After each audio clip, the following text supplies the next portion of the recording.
My father was a big reader. He loved sci-fi novels. In fact, when I was 2 years old, he sat me down on the couch and read me a chapter of The Hobbit every night before I went to sleep. Mostly because if he had to read Goodnight Moon once more, he probably would have killed someone, possibly me.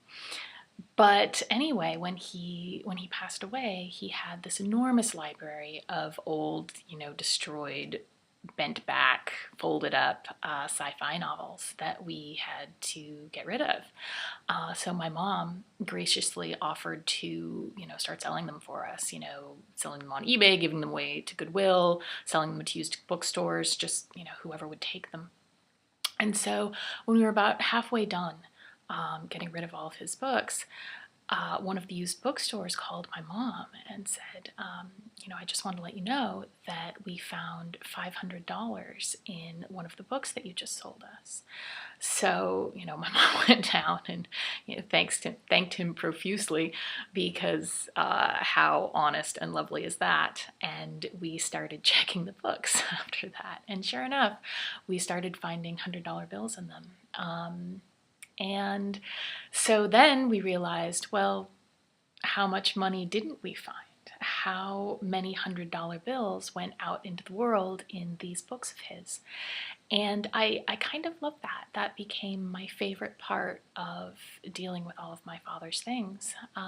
The idea that someone maybe who really needed that money would find it, or someone whose day would just be made by finding $100 or $200 in this random sci-fi novel they just bought. I don't care how good your day is. If you find hundreds of dollars in a book, it's going to get better. And that's really sort of the idea of this love letter scattering project that I have, that I started doing when I was upset and unhappy and needed a lift. My hope is that the little love notes that I write and scatter around the city will be found by the right person at the right time, and maybe it will give them a little something that they need.